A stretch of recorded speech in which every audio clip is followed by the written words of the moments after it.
Now, when I was going through these questions, some of them I kind of anticipate because we've talked about them before. But I think probably one of the motivations for doing this is people that might be listening out there. Because did you get that email I sent you about the guy on your YouTube channel that said that I appreciate what you're doing? I don't think so. Well, I sent it to you about 10 days ago, maybe. And I figured if you gave me an answer that I'd just send it back to him. But there was this one guy that said, "Hey, I appreciate what you're doing, sir." Oh, really? Yeah. Well, I hope it goes somewhere and does some good. Yeah. Well, yeah, so I'm kind of trying to think about other people that, might. Well, see, what I did is I got a bunch of questions. And I pulled them off a website of, top 60 questions. Okay. And so I kind of started categorizing them because I left off the ones that we probably have hit before. But there's a lot of cultural issues. And there's some just like issues that that some people might be interested in seeing what you got to say about it. Like, for instance, and there's like what I would consider like biblical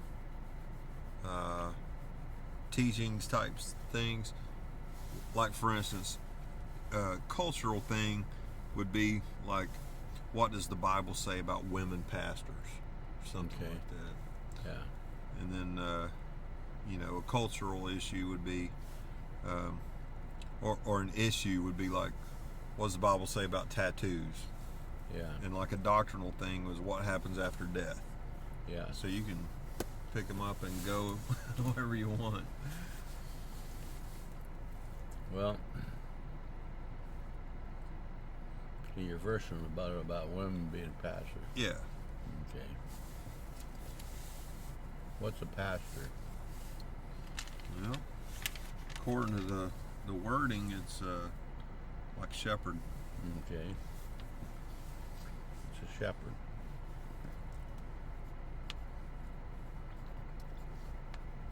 Were there any women shepherds in the Bible? In the Bible? Not to my recollection. I know of at least one. Who's that? Rebecca. Yeah.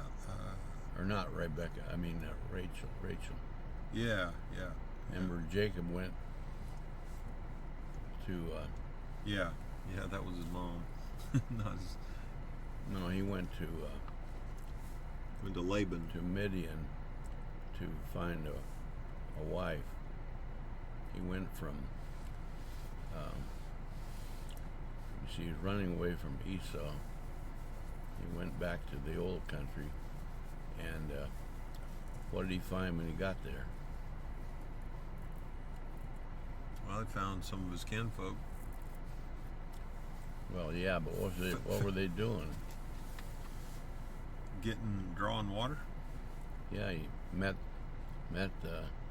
Rachel at the well, and she was there doing what? What was she there for?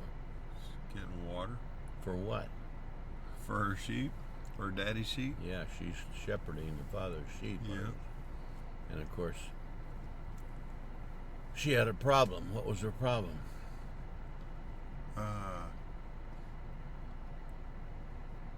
Don't want to get her confused with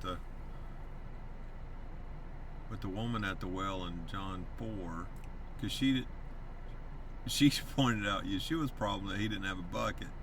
Oh, she couldn't move the stone. Yeah, Rachel could not move the stone.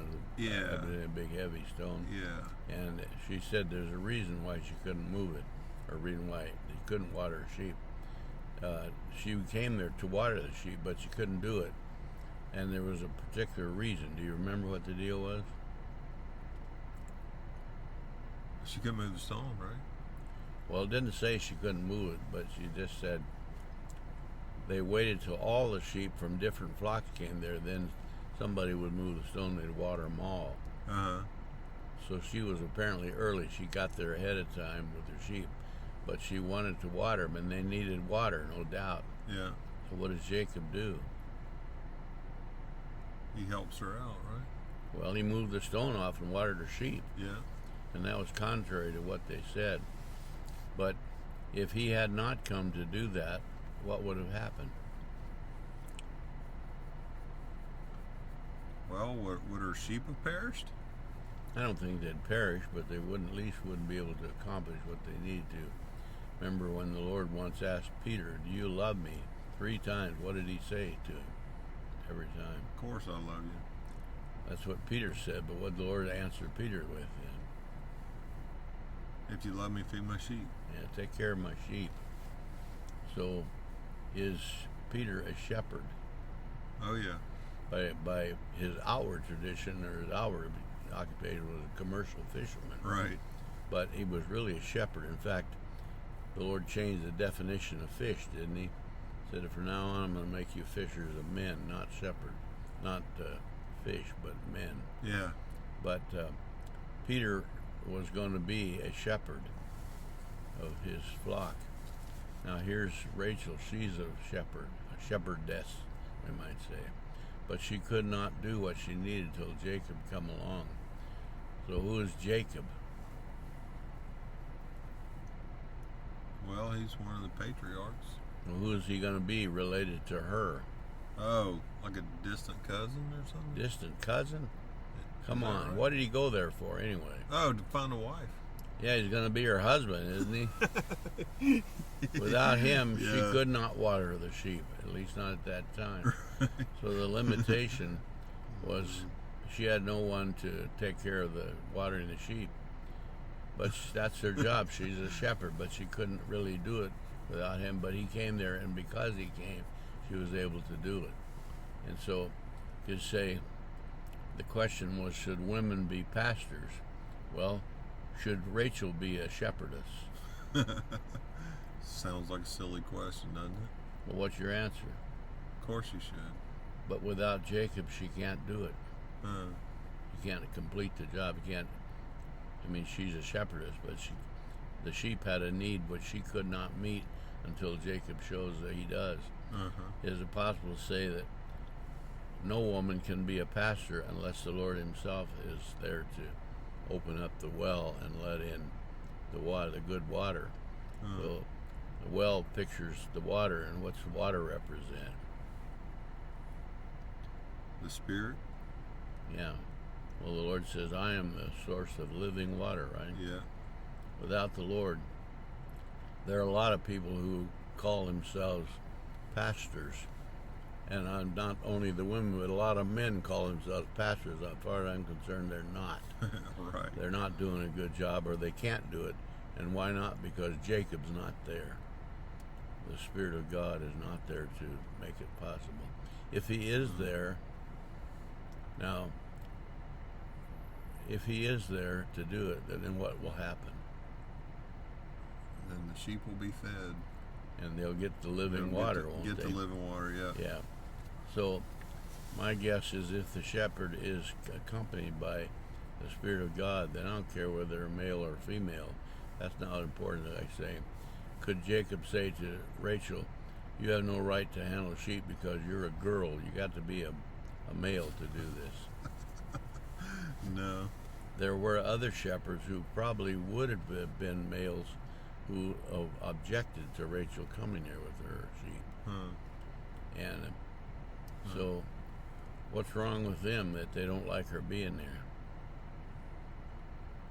Shepherd's Man Club. Yeah, they're the big old boy club, aren't Yeah. they? So I have a feeling that a lot of these religious rituals that are set on to people, like only you have to be a man, you have to be have some letters behind your name, you got to attend a Bible college or theology seminary or something. Most of that is just vain tradition, isn't it?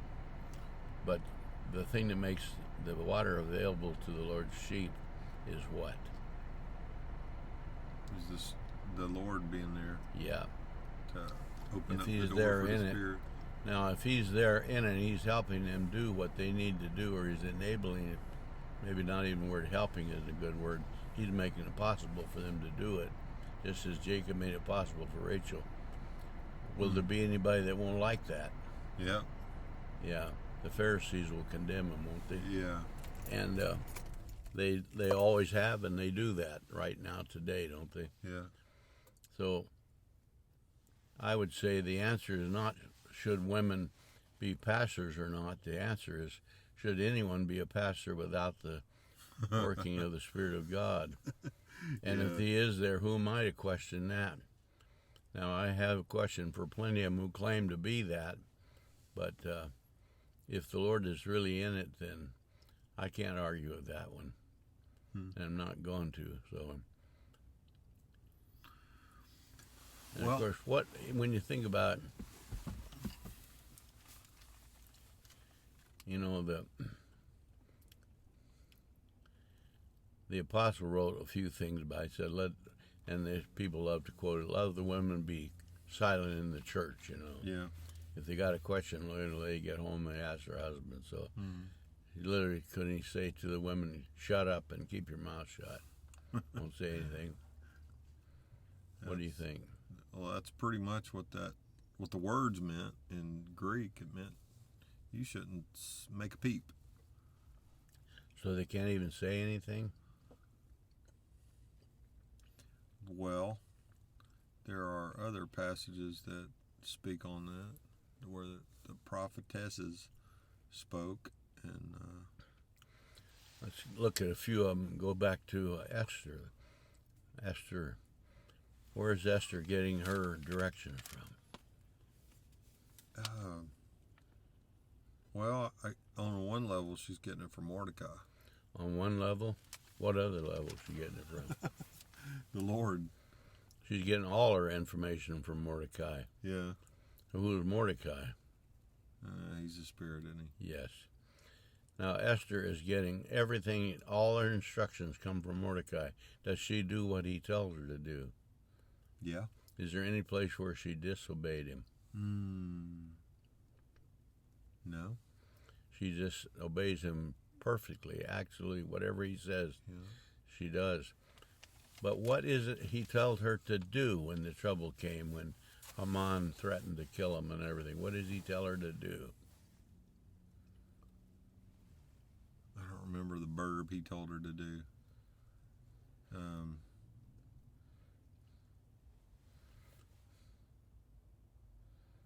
I don't remember what. Well, he told her to go to the king and beg for mercy to protect him from this threat. Yeah. And she said, don't you know the protocol? What's the protocol? That she has to be presented and invited. If she goes to the king without an invitation, it's an automatic death penalty, isn't it? That's right, yeah. So she said the famous words. What's the famous words?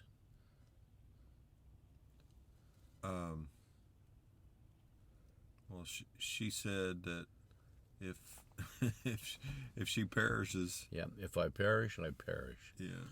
So when she said that, what was she doing?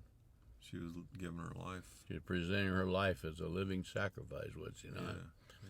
If he takes my life, I take it, but I'll do it. So she's obeying Mordecai. But what is she actually accomplishing by doing that? She's appealing to the king's. Well, she's appealing to the king, but what is she accomplishing? What does that appeal accomplish? Salvation. She's bringing salvation to all of Israel. If she had not done the direction that Mordecai gave her to do, we would have never heard of her, and we would have no salvation. Right. But why not? Because Israel would have ceased to exist. Yeah. Haman's intent was to destroy every last one of them. Yeah. And he would have if he could. So what was Esther really doing? She was saving the world. Is she a pastor? Yeah. Taking care of the sheep, isn't she? Yeah. She's doing for Israel what the Lord told Peter to do: feed my sheep. Yeah. She's doing that. So, and because she did it, salvation came to the world, So what is Esther is not her real name. That's a hidden name. A secret name was given to her by Mordecai to protect her from her real identity, to protect her from being known who she is. She's a Jew, but in doing this job of going to the king and uninvited, she's really carrying out a secret mission that Mordecai directed, wasn't she? Mm-hmm. And it was a dangerous mission, wasn't it? Yeah. How dangerous was it? She could have died. She could have died at the hand of the law, which was the law of the land. Mm-hmm. But if Mordecai or Haman had found who she is, she'd have died at his hand too, wouldn't she? Yeah. I mean, everything she was doing was facing death. But why did she do it? For salvation, to save people, save her nation. Why'd she want to save them?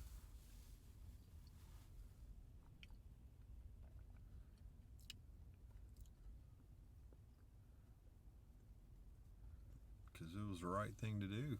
That's not why she wanted to do it. She loved them. She loved them. Why did the Lord come to the world? Because he loves us. Yeah, he didn't come because it's the right thing to do. He came because he Yeah. loved them. And that's what it says, isn't it? Yeah. That's why he was sent. So that's why Esther would come there. In fact, Mordecai told her, if you don't do this, somebody else will be brought up to do it because God intends for it to be done. But you think you're going to get away with this? You'll perish along with everybody else if you don't do it. So you have to do it. But of course, she was motivated by Mordecai's love for his people, and that motivated her. So she did it. And I would say she did the job of a shepherd and did it correctly, but it was because of Mordecai. She could not proceed on her own without Mordecai, could she? Mm-mm. What would happen if she just moved out on her own and did something? Well, she wouldn't have been led by the wisdom. What would happen? She would have perished. She'd have perished because the rules said you can't come to the king without an invitation. Right. If you do, you're dead, and that was an absolute. They really meant that. Can anyone come to God without an invitation? No. If they try to, they are walking into a death trap, aren't they? Yeah. Because you can't approach God uninvited. And of course, when the Lord is standing there, you remember her real name is Hadassah. Yeah. Remember what Hadassah means? It's the myrtle, right? Means myrtle, but it's spelled He Dalet Samak. Uh-huh. And He means living or being alive, breathing. Dalet is the door, and Samak is something that props or supports. So it's like saying her name means the doorway, the door to life is held Propped open, yeah. Yeah. So that's like saying the reason she was able to get an audience with the king is because something propped open the door to life. If that door had not been held open for her, she'd have been condemned, wouldn't she? Yeah. So what was it that held the door open? The Spirit of God? Well, it's true, but as far as looking at it on the surface, what kept her from being condemned? The law said she should be condemned. The mercy of the king. Why did that work? Because he loved her. Yeah, he saw her. She was standing in the courtyard or something where he could see her out there. And it says she put on her royal robes before she went up there. She's the queen, so she has certain attire that's only for the queen. So she's dressed up as a queen. And she appears in the vision of the king, and he saw her, and immediately he reached out to welcome her. So love is what motivated her, and that's what motivated the king to do what he did, wouldn't it? Mm-hmm. And of course, the king didn't know why he was doing that. Why was he welcoming her? Did he have any idea that she's coming there to save her people, No. Israel? No. He didn't know anything about that. Did he know that she's an Israelite? No. And she's, do you know what tribe she was from? No. Benjamin? Just guessing. I think she said she was from Benjamin. Really? I think so. Well, that was a good guess then. I may be wrong about that. Benjamin seems to be one of the most famous tribes, huh? Because it's small. I'm kind of thinking that was, but anyway, the point was the king didn't know who she is. Her identity had been kept a secret by Mordecai. So here the Lord himself came into the world to save the world. Does the world know who he is? No. They don't know who he is. In fact, when he claimed to be the Messiah, they mocked that. You can't possibly be the Messiah. They made a joke of it, didn't they? Yeah. And they ridiculed him. So they don't know who he is, but of course, who he is who he is, whether they know it or not. Right. And Esther was able to save the people. And of course, how did she go about saving him anyway? What weapon did she hold? She didn't hold any weapon. Yes, she did. Okay. Well, to keep with our parable, she had the sword of the Lord with words. Yeah. But, well, Haman, you remember, he was a representative of Satan himself. He wants to destroy the people. Who does the king think Haman is? think he's the honoree of the dinner. Yeah, and he promotes him to the position of second in command. Gives him a tremendous position. Do you think God ever promoted Satan to second in command? Well, he does have sway over this world. Sure does, just as Haman did. Haman had a great deal of power, did he not? Yeah. But the power was only that which the king had given him, and of course the earthly king, Persian king, did not realize who he really was or the danger he was or anything, but he just thought he was somebody important to him. That doesn't mean do you think Satan got God fooled into thinking he was something good. No. God knows what he's doing. But, of course, when Mordecai instructed Esther how to do things, remember, the king had said to her, I'll give you up to half the kingdom, whatever your request is. If he gives her half the kingdom, where does that make her? Makes her co-ruler. Yeah, if she has half the kingdom, who has the other half? The king does. So they both have the same thing, don't they? Yeah. Makes her equal to him, doesn't it? Yeah. And he asked her, what do you want? And she had a very strange request to him when he said, what is it you want, you know?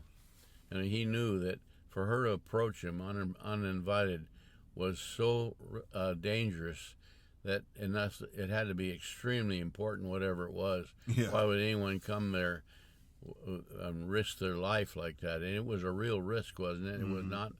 It was not a light thing. She really laid her life on the line. And the king knew that something was so important to her that she'd risk her life. So he was, I think, just burning with question, don't you think? Mm-hmm. What in the world could she possibly want that's so important? So he says to her, I'll give you up to half the kingdom. What do you think she's likely to ask for? Half the kingdom. Which, what she's really asking for is, I want to be equal to you. Isn't that what she's saying? Yeah. And he's saying, I'll give you that if that's what you want. Yeah. So what would he think she would ask for? Something pretty big. She'd ask for that equality, wouldn't she? I mean, he was ready to give it to her. Yeah. Expected her to give it. So she said, I just wanted you to come to another banquet I'm going to have for you. A second banquet. Well, so, okay. You know, the Lord said, I am the bread of life. I'm the bread that's broken for you. Isn't that what he said? Yeah. So what is the banquet that the Lord prepared for his people? Himself. Yeah. And he says there's a second banquet. She asked for the Lord do that twice. Say what? Is there a second banquet? If the Lord is the banquet, she said, I want you to come to a second one. Well, there's got to be. Well, is there? If the Lord said, I'm the bread that was broken for you. Yeah. And you can't live by earthly bread, you live by the bread that comes from God. I am the bread. Yeah. So here's the banquet. Was there a second one? That's what Esther asked him to come to another banquet. I'm going to have a second one. Well, I'm thinking the Lord ate with him after his resurrection, right? All that was a Passover, and he said, "Do it to remember what I've done for you." Yeah. But he did for us twice. Said he was the lamb slain from before the foundation of the world. Oh. So okay. before the world was ever created, he was already the bread of life, wasn't he not? Yeah. And then he did it in our presence physically so we could see what it was he did. But there was a second banquet. See, when he went to the crucifixion, that was the second banquet. He'd already been slain from before the foundation. And so here's Esther. Now she tells the king, I want you to come to another banquet, and this time bring Haman with you. Now Haman got the news that he was invited to Esther's banquet. What'd he think? He's like, I got away with this now. Well, not only that, but he thinks I'm so important to the king that I'm the only one that the queen invited me. Yeah. So I'm really important, and he's so proud of himself. He can't believe that he's walking right into a death trap, isn't he? Yeah. But he thinks he's being honored. And so when the king invited But this Esther, is a setup. yeah, when the king called for Haman to come, that was not an invitation. That was a summons. Yeah. In fact, he sent servants to get him. And they were probably powerful men. Go bring Haman. Don't let him anything delay. You bring him. And he came. But Haman was very proud of himself. He thought he was being specially honored.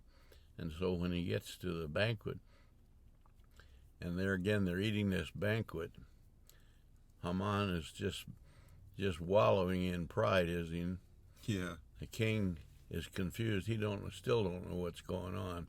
So at the banquet, he asks her one more time. He says, what is it you want? I know that your request is not about us coming to a dinner.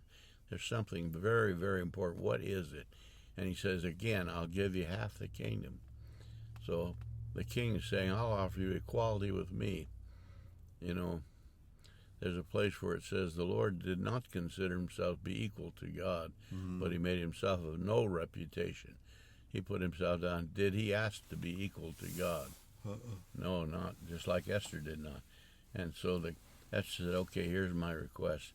I want the life of my people saved. And because someone was trying to condemn him. And, of course, the king, who would dare to do such a thing as that? And she says, she just pointed straight at Haman and said, this vile Haman is the one who wants to do it. Yeah. And the king, don't you think, if you could have seen the king right then, what would he look like? His mouth is wide open. It'd just be shock, wouldn't it? Yeah. This is the man that I promoted to this high position, as though he couldn't hardly believe that he would be that, but he believed Queen Esther, did he not? Yeah. And he was so shook up by it, he jumped up out of his chair and stormed out of the room, Yeah. like just in a rage of Oh. and as though this Haman had been looking so much like an angel of light that he even thought he was good, Yeah. But now, of course, the king is a picture of Almighty God, but God's never fooled by Satan. He knows exactly what's going on, always has. But from a human point of view, the king, as though he didn't realize this was the danger. And so at the point where Esther finally pinpointed Haman, then at that point some of the king's servants came in and said that Haman had built a gallows to hang Mordecai on. That was his plan, Yeah. And so what did the king do then? He used his gallows against him. He said, hang him on it. So they did. And, of course, it went on.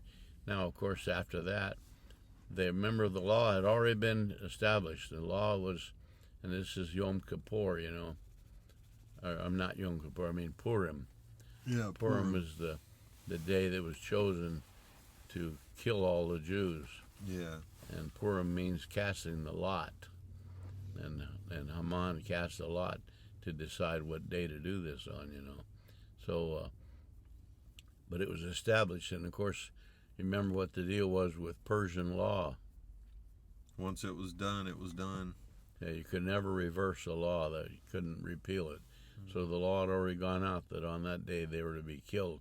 And Esther asked that law be reversed, but it could not be. That was the rules. And of course, is that true of God's laws? Can they be reversed? No. Never, never.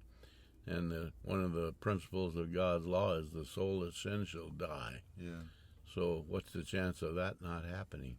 There's all the chances that it will. It has to happen, doesn't it? Yeah. Because that's the law. But if that was just left the way it is, then who would survive? Nobody. The Lord said, Mordecai said, we'll make another law, a second law. You know, whenever you have anything spoken twice, the second one is always the one that's the main thought of it. What does the second law say? The first law says the soul that sins shall die. What's the second law say? That's where salvation comes in. Shall be born again? Yeah. Well, you can't undo the one about being dying. You have to, the soul that sins shall die. That means everybody, doesn't it? Yeah. But he says, I'll provide a way for them to die in which there can be resurrection. Yeah. The way it was written, the first law did not provide for resurrection, does it? No. It doesn't. It's just an absolute once they're going to perish. And when Esther said, if I perish, I perish, did she consider the idea of resurrection? No. She didn't know about it. Not at all. When Abraham offered Isaac, he was offering his own salvation to God. Did he consider resurrection? No. Well, he did. Well, he did. He kind of Yes. figured it. He hunched. Yeah, it something has to says happen. in Hebrew, he knew who God is. And he also knows what the rule is. The rule is he dies. Yeah. Can't stop that. But he also knows that God's love is able to do something about it. Had Abraham considered the things just the way Mordecai does, I mean, somehow he knew who God is. And Mordecai knew that if Esther goes to the king, her life is at risk. He knew that. Mm-hmm. He knew that if Haman was invited to the banquet, that would be a risk, wouldn't it? Yeah. And so on. But he also knew that God is able to save. So here's when the law was brought out that there's nothing could be done about the law. They had to be carried out. So Mordecai brought in a new law that says they'll be able to be defended. So he provided defense for the people against the enemy. So it says that so many Jews had been armed by Mordecai, ready to defend themselves, that many of the enemies even crossed wires and came over and joined them because they knew this was going to be the winning side, you know. Yeah. And they didn't want to be on the losing side, so they joined with the Israelites. And as a result, you know how it all came out. But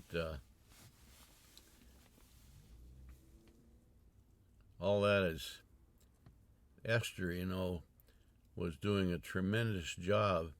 And, of course, your question was, can women be pastors? Yeah. That was a long time ago. But you see where that all goes. Yeah. If God only used the males to do things, what would have happened to Esther? How about Ruth? How about, remember the gal named Deborah? Yeah. What was her situation? Well, she was a judge. She was a judge. And the men weren't stepping up. That's right. And a woman named Jael.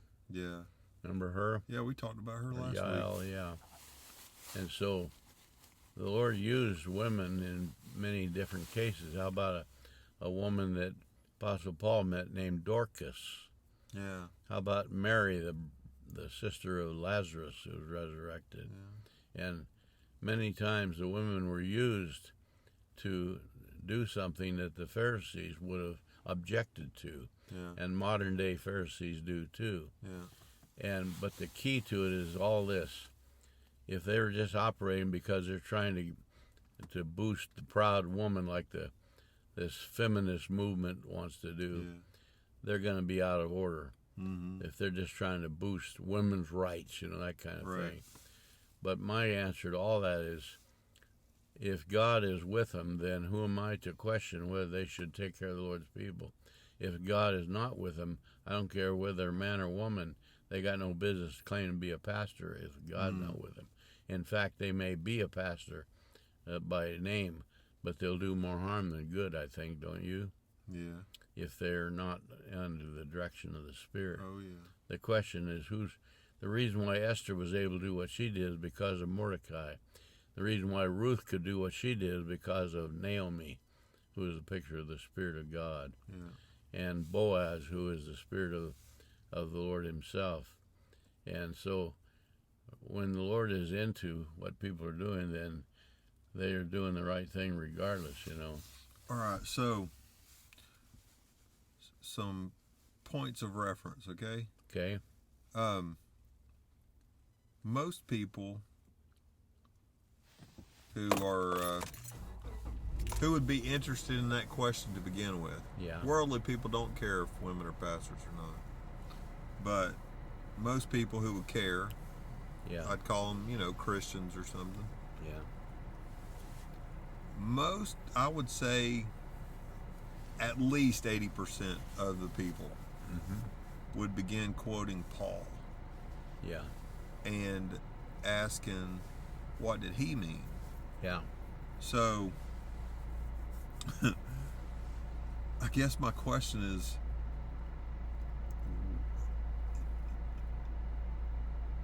how did you start where you started, and why didn't you address Paul first? Well, okay, let's look at Paul's answer. Okay.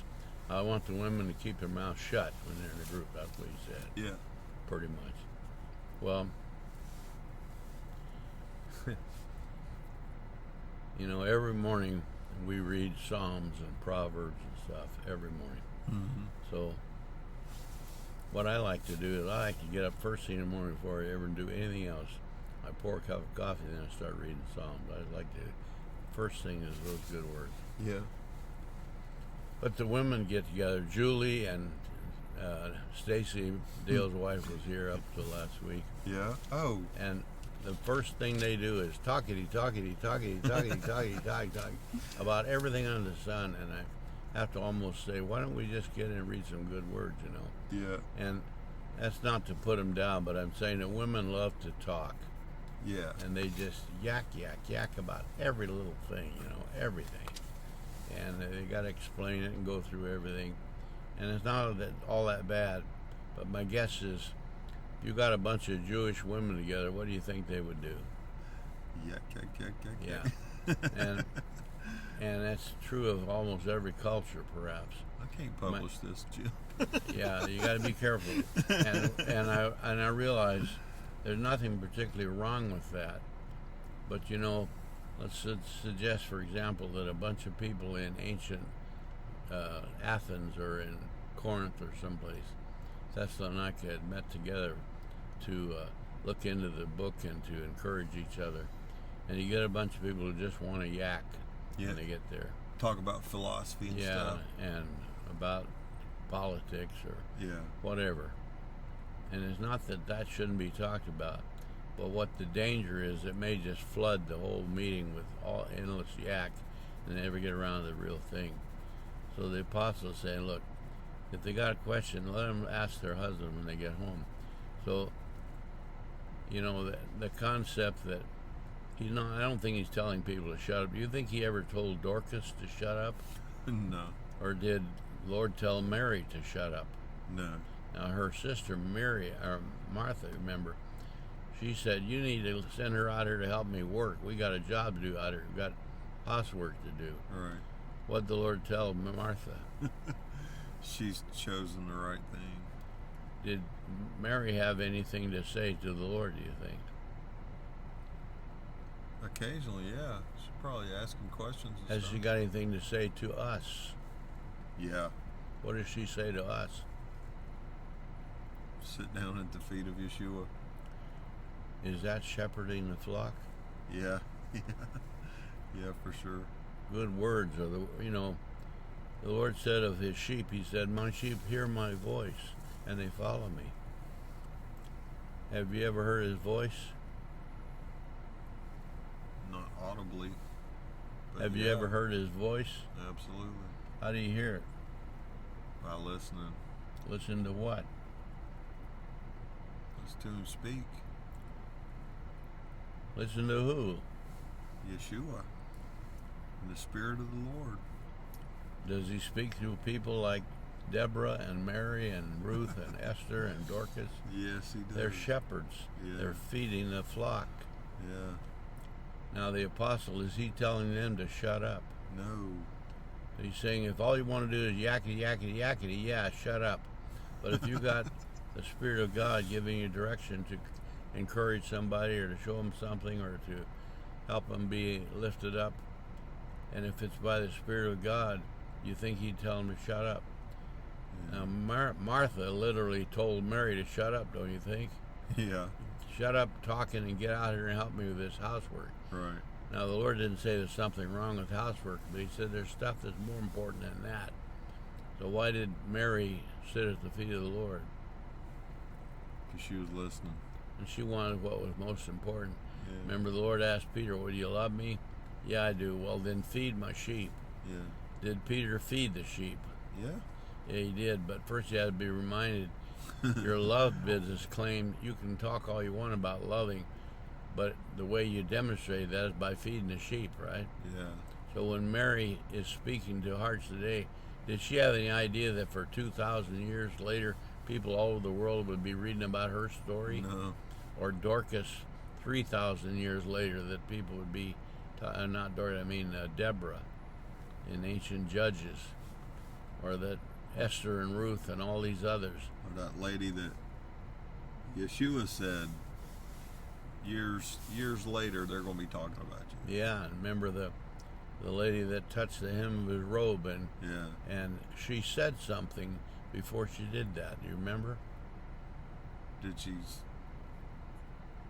say if I can only touch the hem of his garment? Something like that. Whether she said that out loud or only as a heart attitude, a mental inward speech, but it says that's what she thought. If I can touch the hem of his robe. Is she speaking to anybody today? Yeah. Yeah. And so if the Reach out. apostle told, I don't want the women to say anything, then he ought to tell all those women to shut up and not say another word. And we should never read one word they said. Yeah. Because that's, can you see where the Pharisees, they take those kind of words like that and say, well, he's telling the women shouldn't say anything. Right. But the thing is, the reason why their words have value is because the Spirit of God was directing them to say what they said. Yeah. If they were just yakking like some do, why then their words are useless. And my guess is there's a lot of preachers, whether they're women or men, that ought to be told to shut up, you know, because Yeah. so much of what they say is just yak, you know, means nothing. And so, again, my guess is that the key to it is not whether they're women or not, but is the Spirit of God giving them direction. And if it is, then fine, have at it, you know. Like 1 Corinthians 2, it says, we declare God's wisdom, a mystery that has been hidden, and that God destined for our glory before time began. Yeah. One of the words in one, I think it may be in Galatians, I can't remember where it says, there's neither male or female, Yeah. Jew or Gentile, this or that. In other words, Yeah. you put everybody into a category, and you say certain categories are the special ones, and the other ones are not so good, huh? Right. And so, And he's saying there's no more categories. Yeah. In Yeshua HaMashiach. just like that woman at the well in Samaria, what do we know that she said? Said, I don't know much, but this guy told me everything I ever did. She said, could this be the Messiah? Yeah, exactly. So she really, when she raised that question, what did all the people there think in that town? Well, let's go see. And what happened? They saw. They sought and they found, Why did they come to the Lord? because they were seeking him Why did they seek the Lord? because of her good word. Because what she she was said- shepherding them. If the apostle told her to shut up, then what would have happened to all those people? They would have been They wouldn't have come. right. And we don't know, but the implication is because she did go back and tell them something, they got it. So you could say, was she shepherding the flock? Yeah. So the whole question you had is, should women be pastors? If they're directed by the Lord, absolutely. If not, They couldn't do otherwise. then I'm along with them and whoever else. It doesn't matter. They're neither male or female, Jew or Gentile.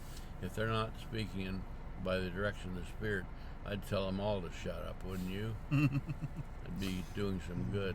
Here's verse 12.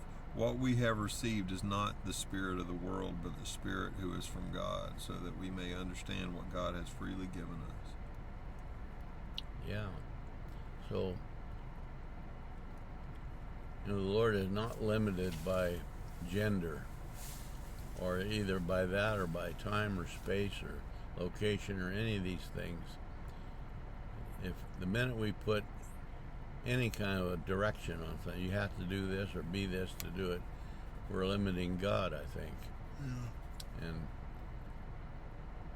That's a theme to tie in everything we've talked about. the only thing Don't limit God. The only thing that's absolute, number 10 means God is absolutely the ruler, the director, the king.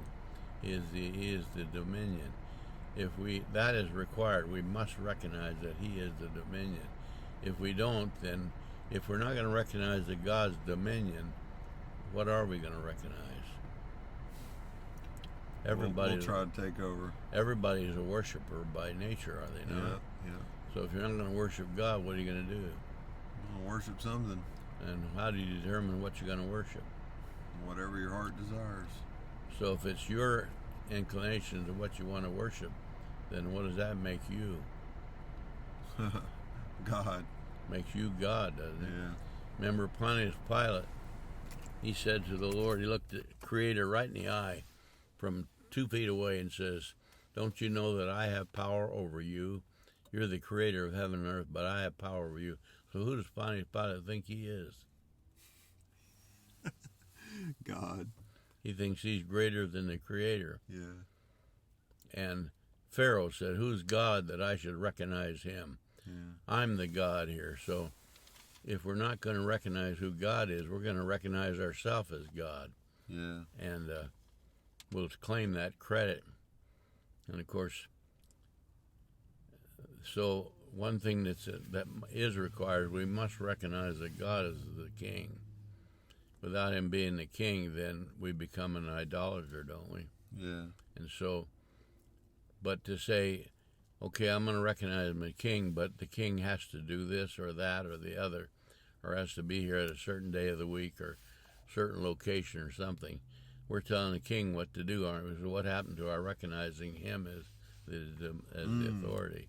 Yeah. We took over. We're going to tell him what we expect him to do, and we demand that he do it.